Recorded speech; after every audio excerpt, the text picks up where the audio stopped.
not yet met the man in number 212. I do not even know his name. He never patronizes the hotel restaurant, and he does not use the lobby.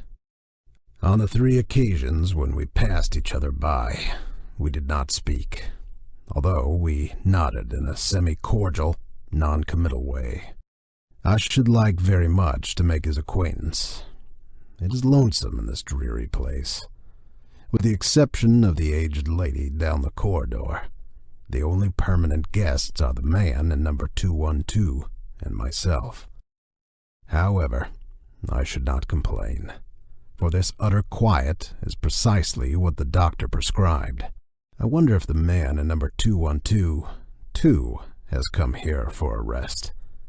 He is so very pale, yet I cannot believe that he is ill, for his paleness is not of a sickly cast, but rather wholesome in its ivory clarity. His carriage is that of a man enjoying the best of health.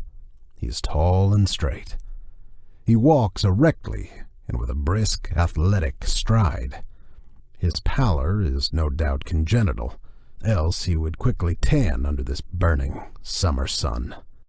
He must have traveled here by auto, for he certainly was not a passenger on the train that brought me, and he checked in only a short time after my arrival.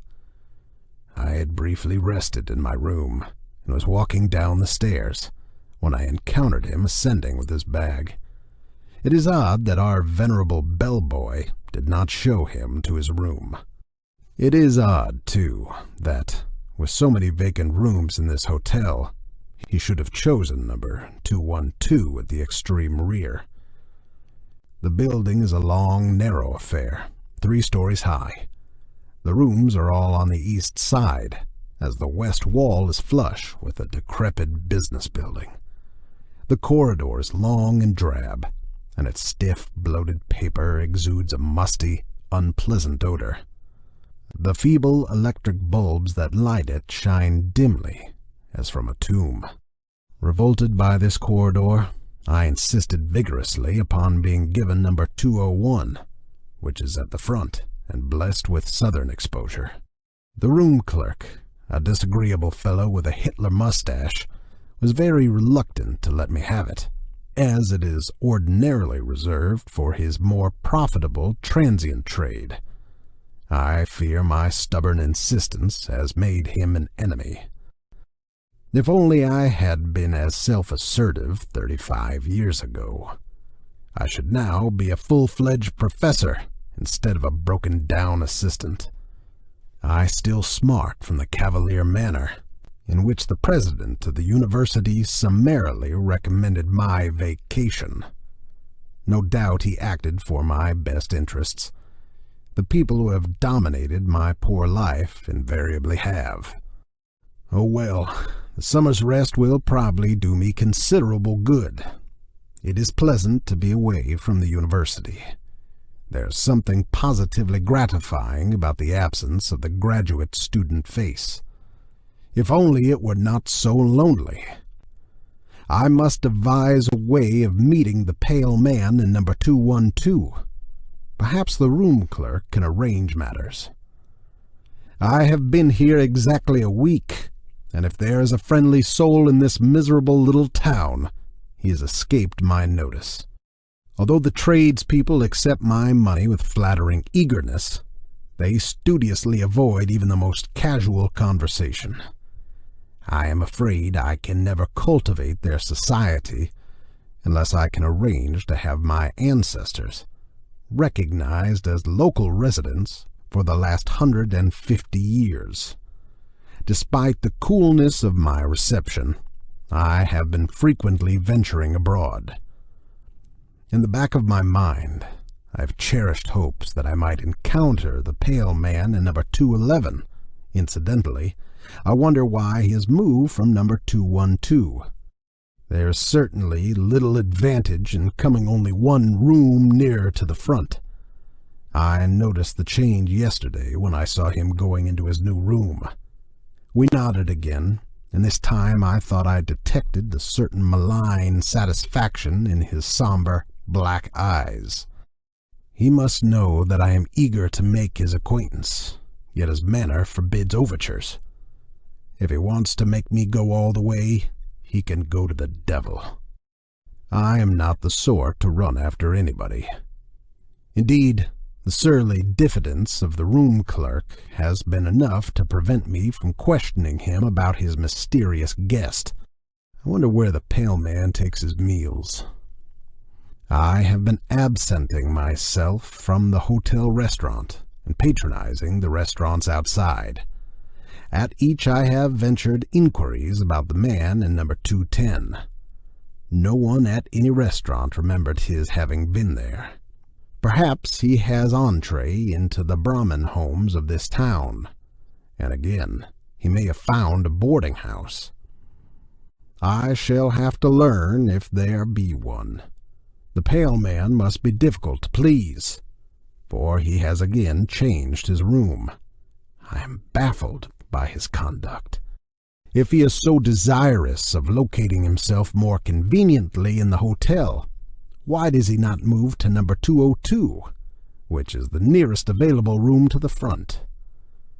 Perhaps I can make his inability to locate himself permanently an excuse for starting a conversation.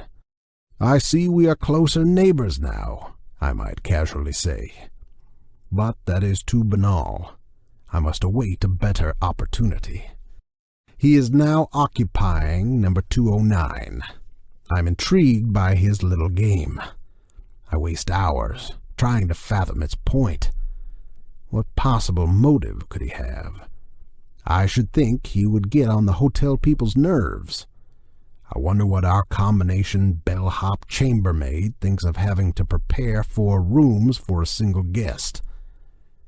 If he were not stone deaf, I would ask him. At present, I feel too exhausted to attempt such an enervating conversation. I am tremendously interested in the pale man's next move. He must either skip a room or remain where he is, for a permanent guest, a very old lady, occupies number 208. She has not budged from her room since I have been here, and I imagine that she does not intend to.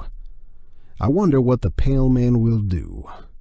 I await his decision with the nervous excitement of a devotee of the track on the eve of a big race. After all, I have so little diversion.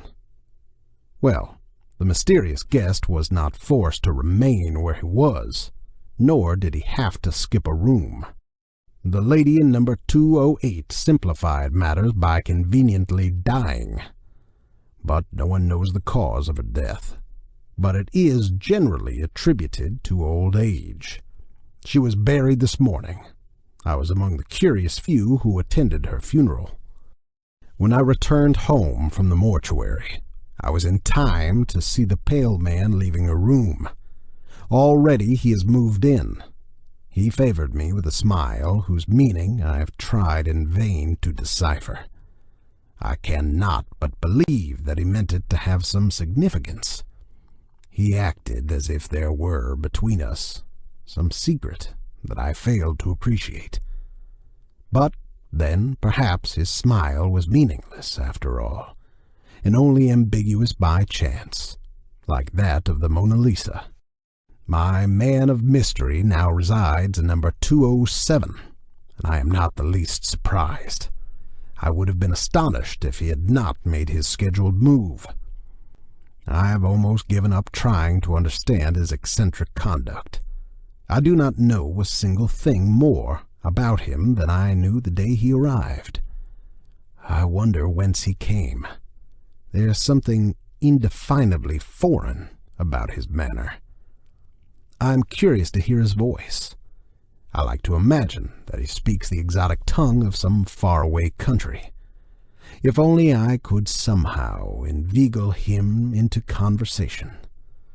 I wish that I were possessed of the glib assurance of a college boy who can address himself to the most distinguished celebrity without batting an eye.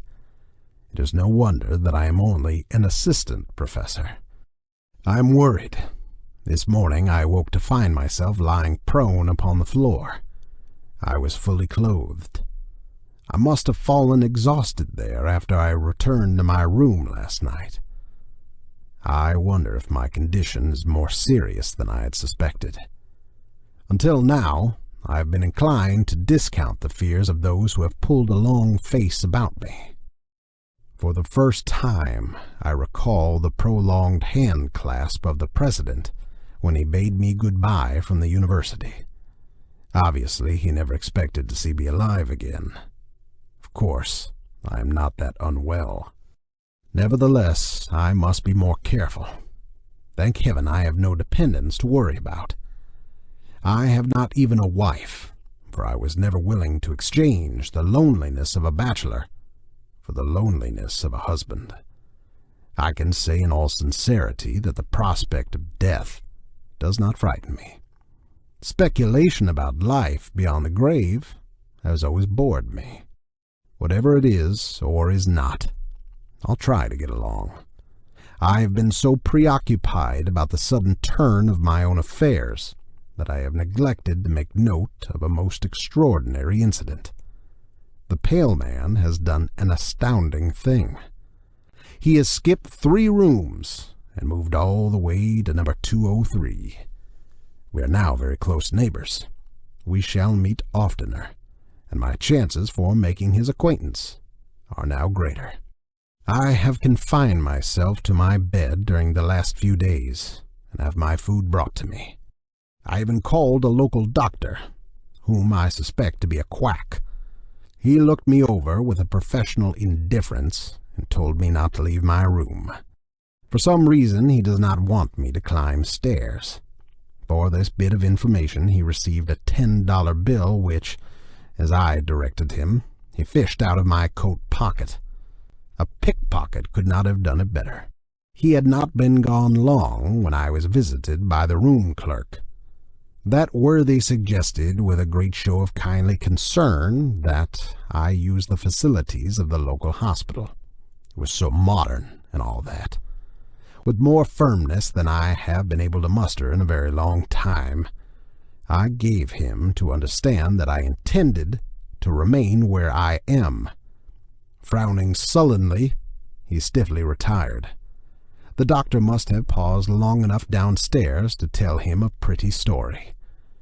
It is obvious that he is afraid that I shall die in his best room. The pale man is up to his old tricks. Last night, when I tottered down the hall, the door of number 202 was ajar. Without thinking, I looked inside. The pale man sat in a rocking chair, idly smoking a cigarette. He looked up into my eyes and smiled that peculiar, ambiguous smile that has so deeply puzzled me. I moved on down the corridor, not so much mystified as annoyed. The whole mystery of the man's conduct is beginning to irk me. It is all so inane, so utterly lacking in motive. I feel that I shall never meet the pale man. But, at least, I am going to learn his identity. Tomorrow I shall ask for the room clerk and deliberately interrogate him. I know now. I know the identity of the pale man, and I know the meaning of his smile. Early this afternoon I summoned the room clerk to my bedside. Please tell me, who is the man in number 202? You must be mistaken. That room is unoccupied. Oh, but it is. I myself saw the man there only 2 nights ago. He is a tall, handsome fellow with dark eyes and hair. He is unusually pale. He checked in the day that I arrived. The hotel man regarded me dubiously, as if I were trying to impose upon him. But I assure you there is no such person in this house. As for his checking in when you did, you were the only guest we registered that day. What? Why, I've seen him 20 times. First, he had number 212 at the end of the corridor. Then he kept moving toward the front. Now he's next door in number 202. The room clerk threw up his hands. You're crazy! I saw that he meant what he said. I shut up at once and dismissed him. After he had gone, I'd heard him rattling the knob of the pale man's door. There's no doubt that he believes the room to be empty. Thus it is that I can now understand the events of the past few weeks. I now comprehend the significance of the death in number 207.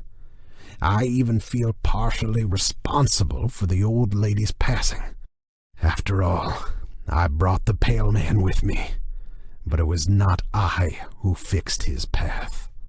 Why he chose to approach me room after room through the length of this dreary hotel, why his path crossed the threshold of the woman in number 207, those mysteries I cannot explain. I suppose I should have guessed his identity when he skipped the 3 rooms that night I fell unconscious upon the floor. In a single night of triumph, he advanced until he was almost to my door. He will be coming by and by to inhabit this room. His ultimate goal, when he comes, I shall at least be able to return his smile of grim recognition. Meanwhile, I have only to wait beyond my bolted door.